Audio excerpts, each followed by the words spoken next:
What up, YouTube? Ed coming back with my recap for Thursday, day 2 here at the National. And it was another totally insane day. Got there at right when the show opened at 9. And from 9 to about 10:30, it was smooth sailing.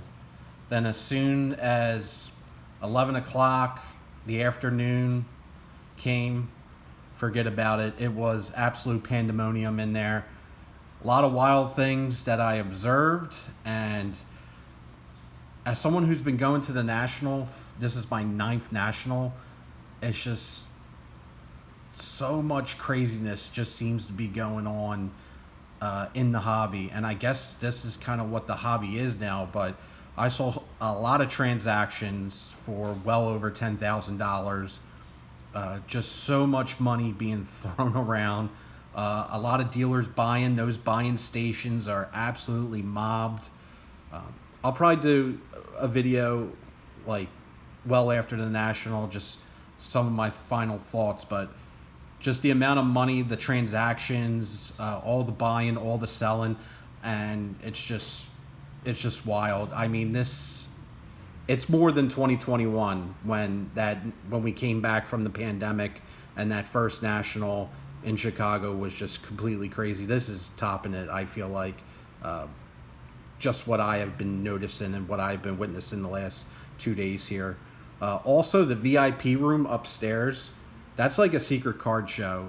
You're only allowed in if you have a VIP pass, and they are checking that pretty attentively. They have people at the door making sure that you have a VIP pass to get in there. But when you go in there, literally every table is filled to the gills with people basically just commandeering tables and selling cards. Now, that's happened before, so it's not surprising, but it's just crazy the amount of transactions that are going on in there, the amount of money being thrown around in there. And yeah, people have like entire showcases all set up, just filled with cards. And you go around, you look at the cards, a lot of basketball, a lot of MJ, a lot of vintage, seen a lot of Clemente, a lot of Jackie. Probably the craziest thing I saw in the trade room was there was a teenager in there with a whole stack of Jackies, Topps Jackies, Bowman Jackies. He didn't have the leaf, and he just had stacks and stacks of money, like just all that. It's just, I can't make sense of the logic anymore. It's just wild. I don't know what else to say. It's just craziness. But for me, I went around, made a couple deals, made a couple purchases, added some really awesome cards to the collection. A little bit of everything. We got pre-war, we got vintage, and then we got some ultra modern. So all over the place. I collect it all. I enjoy it all. So let's get into it. The first card here, added this to my Phillies collection. This is a 1909 Piedmont Cigarettes of Sherry McGee. Some people say Maggie, but Harry Callis said McGee, so that's what I'm going to say. Sherry McGee. So this is a 2.5. Wanted to add this to my Phillies collection. He had a very, very nice career for the Phils. Not many players from that era were particularly good for the Phillies, but Sherry McGee had a nice career for them. And then there's the back. So with this card, I was able to include a Joel Embiid autograph that I didn't want to keep anymore. So I was able to include the Embiid and get this for $125. So I was really, really thrilled about that. To get this card into the collection. Like the way the card looks, and for the price I got it for, I'm very happy. So nice Sherry McGee for the Phil's PC. Next was a card that this dealer was cracking me up. He had a hilarious rant.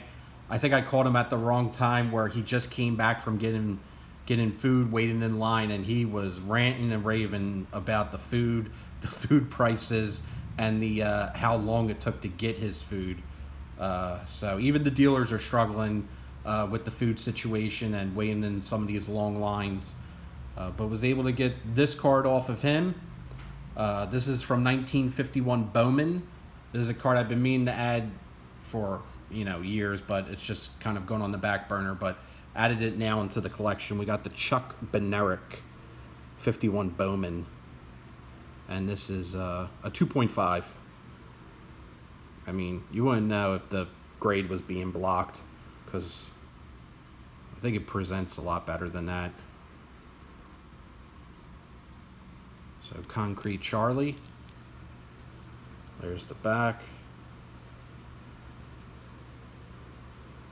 Awesome card. Hall of Famer. And the final card for the collection. This card, the pricing seems to be all over the place. I actually saw a similar card and a similar grade at another dealer's table for, I think it was like $350.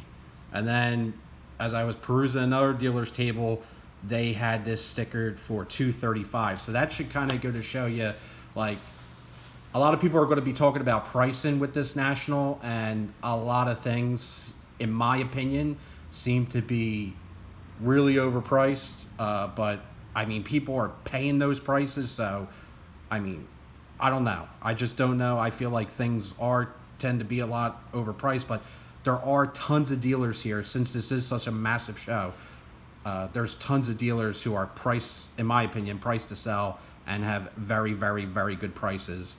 So it's the duality, in my opinion. But like I said, this one was priced way less than the other one, and it's the same exact card, same exact grading company, same exact grade.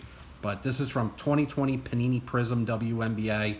This is a rookie autograph of Sabrina Ionescu. So I wanted to get this into the collection. Awesome looking card.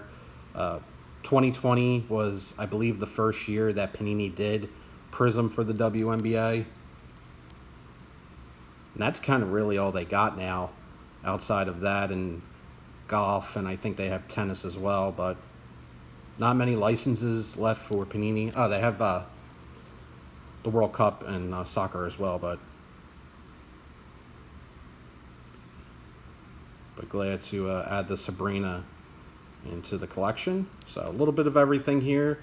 You got a little modern with Sabrina Ionescu. You got some vintage with Chuck Bednarik. And then you got some pre-war. So that's all I got for you guys. In the background were some snacks that I bought on the second floor. There's a whole area where they're selling like Japanese, Korean, Asian themed snacks.